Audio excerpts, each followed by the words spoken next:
Today's guest is a high school teacher that helps his students better understand the faith and is also the lead organizer for his parish's initiative, Street Patrol. With great pleasure, love to welcome Lucio Abbruzzese. Welcome to Working in Faith. Thank you very much. Pleasure to be here. Thank you. All right, so we'll dive right in. So in your faith journey, are you a convert, a revert, or are you a cradle Catholic? Great question. Maybe what did you say, revert? A revert, baptized, maybe stepped away, came back. Yeah, I think that would be the appropriate description. I was a good kid. I was an altar server, and I loved being up there on the altar and being with the priests. And I have to admit, one of the reasons was that back in those days, the school was right next to the parish, and so we would be called out of class to serve at funerals. So any opportunity to get out of class, of course, I took. So, but boy, I saw my share of funerals at a young age. But I think that was a good thing, and it got me comfortable with everything that was going up there on the altar. And I was a good kid. But puberty hits, and at the probably age around 15, 14, I stopped being an altar server, and I strayed away from my faith. Even though I went to a very good high school, and faith was part of my everyday journey, and we had school masses, but I did stop going to church on Sundays, and that was pretty much the case until I was about 26. So from the age of about 14, 15 to 26. And, my life in my mid-20s was pretty shallow, pretty self-centered. I did have a conversion experience, if you want to hear that story. Absolutely. Please share with us. It happened on one particular day, one particular morning. So it was Palm Sunday, 1995. And I wasn't going to go to Mass that morning because I hadn't been going to Mass for almost a decade, I guess. I was going out for an early walk, though, in my neighborhood, or jog, early walk. And I was going through a part of the neighborhood where there was some houses being built. And I noticed something strange amongst the lumber and the rubble. And I noticed that it was a body. There was a body lying down on the ground. And as I got closer, sure enough, it was an older Italian gentleman. He was lying face down on the ground. And as I got closer, I knew something was really wrong because his face was really pale and gray. There was blood coming from his nose and his mouth. So I yelled at him, "Are you okay? Is everything fine?" And he didn't respond. And so I shook him. I literally shook him, and his eyes opened. So at least I knew he was alive. This were days before the cell phone. So this is 1995. So I tell him, don't. I literally said, "Don't die on me. I'm gonna get help." I run to the nearest house. I wake them up because it's still early, and phone 911. I'm going to go back to the man, just get some help. So I go back to the dying man, and I want to do something to help him, and I don't know what to do. And so I think, well, maybe I can pray for this person. I haven't done that in a long time. And so I tried to pray, and I couldn't. I couldn't pray. I was so distant from God. It was something so odd for me that even in this time of need, I couldn't do it. So it was a huge wake-up call, huge. And I took it upon myself to really question where my life was at the time, and it was a real turning point. I decided to go to Mass for the first time in 12 years. And I went to confession for the first time in 12 years, and I started reading the Bible and seeking spiritual direction. It was a real change, from not going to Mass at all to that summer of 95, I was going to Mass every day, in the mornings. who goes to mass on a Tuesday morning in July, a bunch of old ladies and me, right? It was really odd experience, but I stuck to it, and my whole life changed, from that moment. Yeah.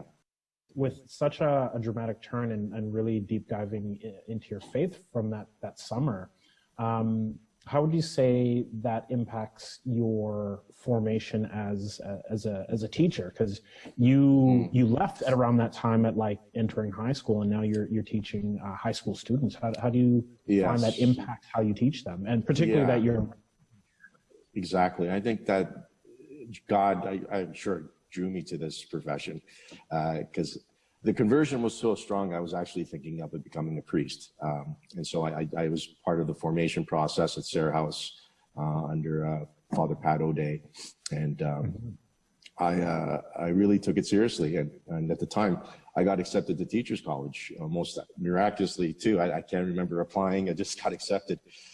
And I remember talking to my spiritual director and saying, what should I do? Should I go for my teaching degree? And so he said, yeah, go for it. It can't hurt. So I did, and I got back to Toronto because I went to the University of Windsor, and it was one thing led to another, and I ended up getting a job offer at the school that I'm teaching right now. So it's been over 20 years that I've been teaching at this school, Michael Power, St. Joseph High School, and I was offered the perfect job. I was offered teaching religion. I was given my own course to teach on social justice, which we can talk about. But how do I relate to my students? Because of my experience, I think I really accept the journey process, and I accept where they're coming from. And I know that not everyone is at the same faith level. And I even keep a picture, a photograph. I'll show it to you. It's on my desk here. I don't know if you can see it. It's a photograph of my graduation. And there are 4 people in the photograph, and there's 3 of them praying, and there's one of them that's not. And the one that's not praying is me. And so I wrote down at the bottom, life is a work in progress. Because if you would have stopped me at 18 or 19 when this photograph was taken and said, one day you're going to be a religion teacher and, influence other students, I would have laughed at your face, And so, I really respect the fact that life is a long journey, and everyone approaches religion in a different way. And so I'm very open to where my students come from. I think that's been a big blessing. Well, teaching religion and at one point you had the Catholic social justice course. What sort of things did you do to make the faith very tangible and real for your students, especially when kind of at that cusp age? Yeah, exactly. I think you hit it on the head, tangible experience, because it was a co-op religion course. So in class, we talked about, our faith, and in the work placement, it was a hands-on experience. And it doesn't have to be, changing the world, finding the cure of cancer, or, saving people from a burning building.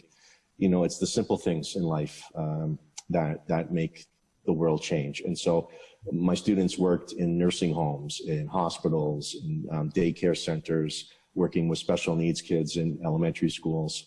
And on a day-to-day journey, they really felt that they were changing at least 1 or 2 people's lives. And the fact that they could see the difference that they were making made a huge impact on their faith journey. And it's one of the reasons I think Street Patrol works, which I'm sure you will talk about, because that's another hands-on experience. We go to mass, we pray, we involve ourselves with the sacraments, but these are all tools to live a very holy, meaningful life.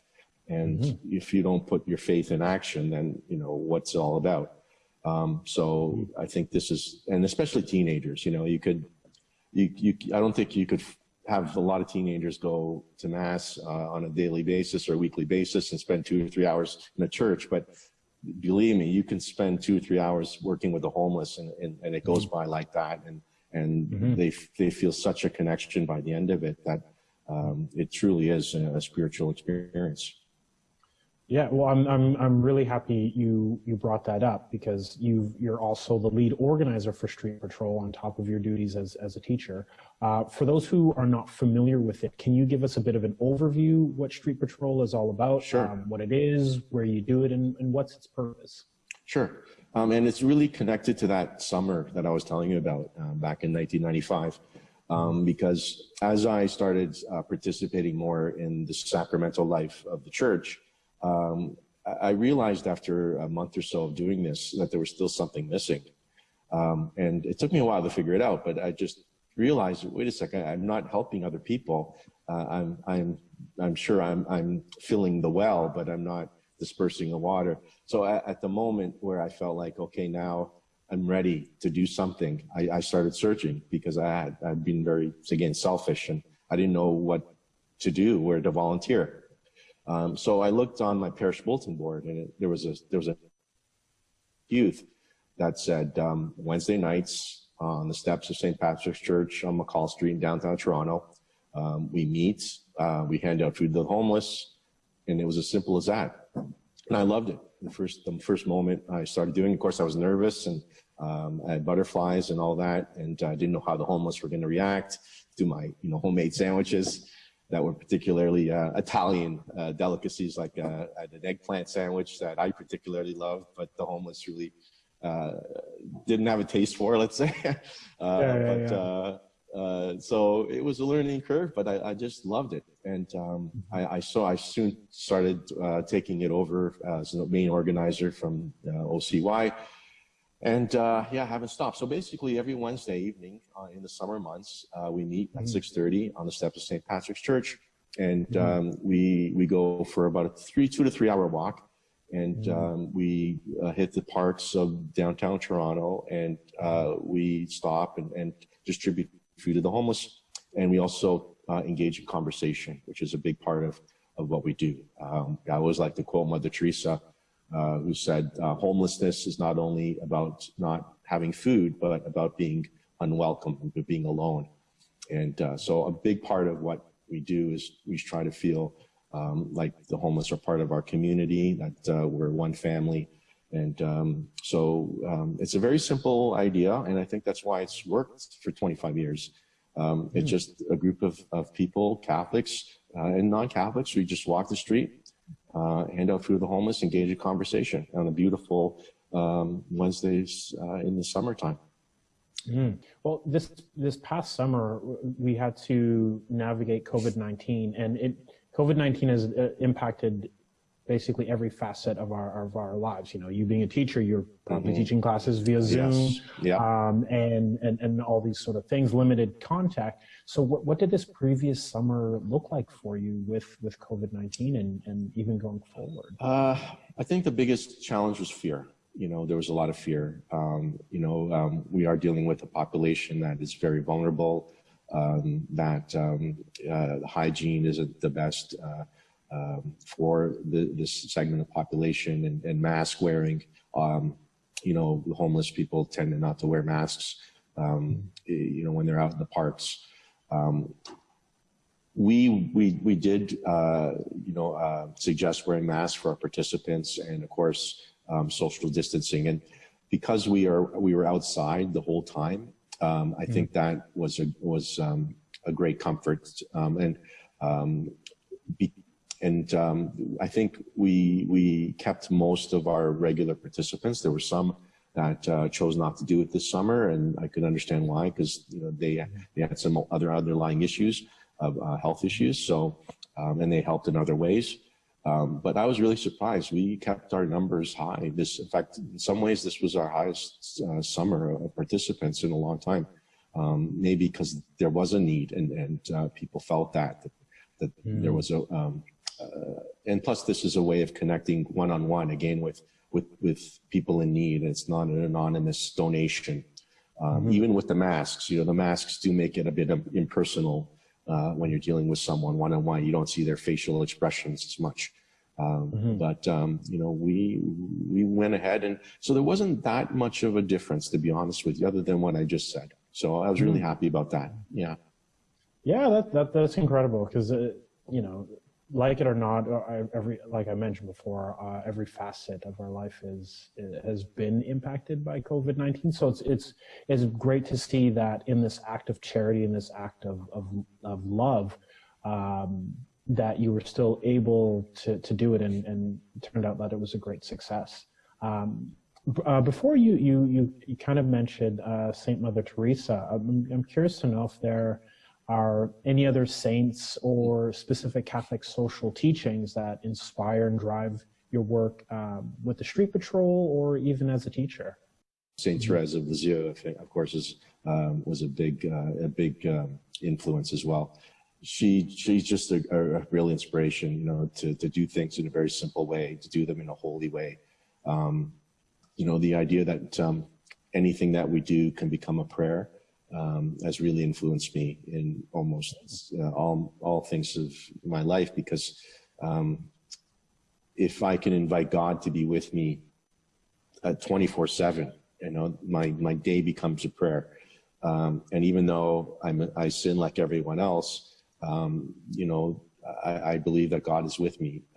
And when I acknowledge his presence, I think my day does become a prayer. And it doesn't have to be helping the homeless. It doesn't have to be teaching. It could be, you know, washing the dishes, or, you know, just everyday life becomes something special. And so, you know, again, social justice teachings, we can list all the documents, encyclicals and all that, but I just prefer keeping it simple, to be honest. I'm curious to know what your, you know, as we push through COVID, at some point this has to end, you know. Yes. What's your hope for Street Patrol? What's your hope for your students as we navigate and move forward, and hopefully towards the yeah. I think the greater community is, I think we're going to just, when this is all over, I think we are going to really appreciate the fact that we can gather as a community and celebrate. Like 2002 World Youth Day in Toronto was a huge event in my life, and I'm sure with many other people. And I just remember community, you know, the whole world coming together, and Toronto just came alive. It really turned into a city of love, you know, those weeks, and it carried over for years, the spirit.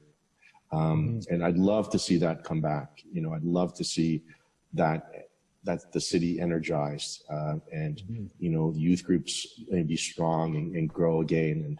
And that's what I would hope, you know, because there is, you know, I've been doing Street Patrol for 25 years. There's ebbs and flows to everything. And, you know, there were years where I had 50, 60 youth on Street Patrol, and years when there were, you know, maybe a dozen, and years where I had to turn away youth groups, and years where I begged, you know, for youth groups to come. So even though I realize there's an ebb and flow, I'm really looking forward to another peak. You know, it was just a high, and it'd be great to end. I don't know when I'm going to end. God willing, I'll keep going, but it's been 25 years. But we'll see. Oh, that's incredible. And you know what? I'll put it out there now. I'm actually in the city too, so you're going to see me on a Wednesday when you start firing up again. So that's definitely up my cup of tea. Yeah.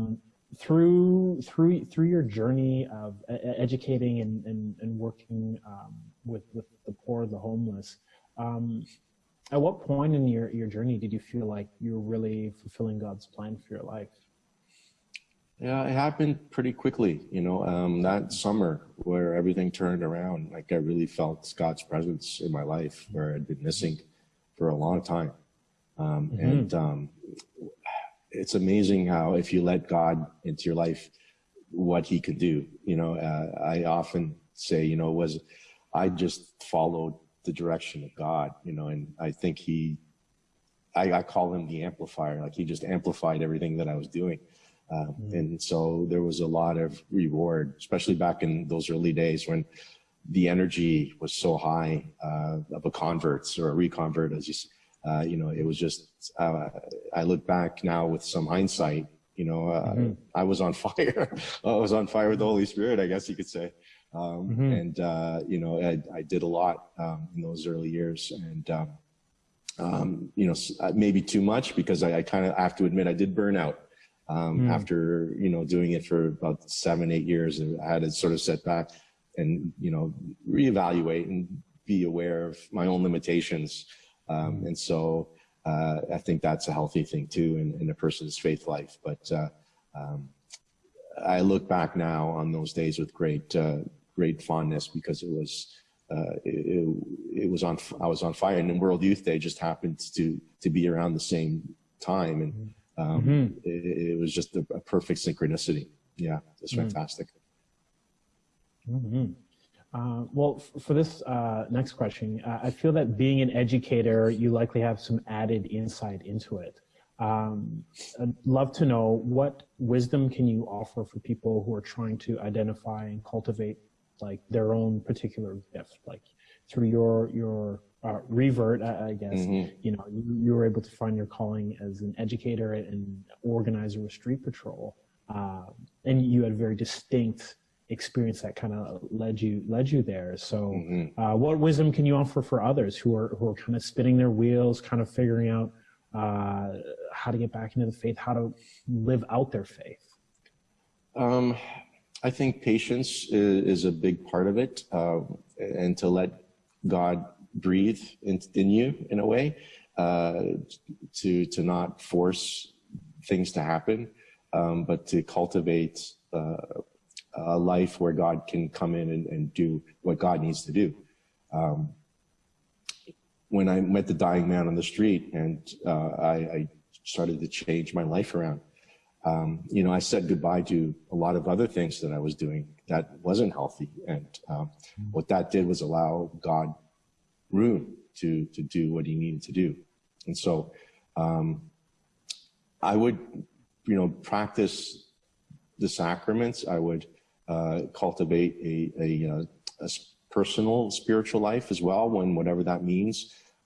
Is it going for walks, or listening to music, or reading scripture, or reading other spiritual books? And that's the thing too that I think I've learned, is that it's very personalized, and everyone has their own path to God, and to allow, again, God to, I can't say that often enough. It's just, I've just seen the works that he can do in someone's life if you just allow that into you, and so to not be frustrated, but then again, at some point, to make a choice, because for me, there was a clear fork in the road. I share this story with my students, and in that photograph that I showed you, there's a photo. A fellow student, a friend, had passed away just a couple of years after that photograph was taken, and suddenly, and he died the same way that the dying man did. I find out later that the dying man died of a brain aneurysm, and my friend died of a brain aneurysm too. When my friend died, I did not change my life. I just didn't think anything of it. I just kept on doing what I was doing. But just about, I guess it was 5 years later, a complete stranger dies, and my whole life changes. So I felt that was the time for me, for whatever reason, to make a choice and to make some concrete changes in my life. Even though I'm saying be patient, I think, again, you have to be aware in yourself. There is a time when you have to make a decision. In my formation, I said I was discerning priesthood. That lasted about 8 years. And I know some of my spiritual directors at the end were saying, come on, you got to make a decision, because it was a long process. And in the end, I think they were right. Like, I needed to choose, like, where does God want me? And I really felt blessed that I was doing something that I really loved, which was teaching. And so I thought, I think this is where God wants me. But there was a choice, that I clearly had to make, Right? And so now years, I can go back and look at and say in hindsight again, I think that was the right choice to make. So I'm really happy with the way things turned out. Well, that is absolutely tremendous advice and a lot for people to think about. And it's really good, I think, that piece about making a choice and taking action, because that's how we could really live out our faith. Otherwise, we'll just be on the sidelines. So yeah, Lucio, I cannot thank you enough for your time and just being an inspiration and living out your faith and sharing all that you do with those in the street patrol and with your students and accepting them where they are to help guide them along. So thank you so very much for everything. That's my pleasure. And I really think it's an honor to be able to share my story with others. And I think that's one of the real blessings of being a teacher, because I can do that. I have a pulpit, if you will, to be able to share these stories. And, sometimes I scratch my head. I have this photograph on my desk to remind myself that this really did happen. Like sometimes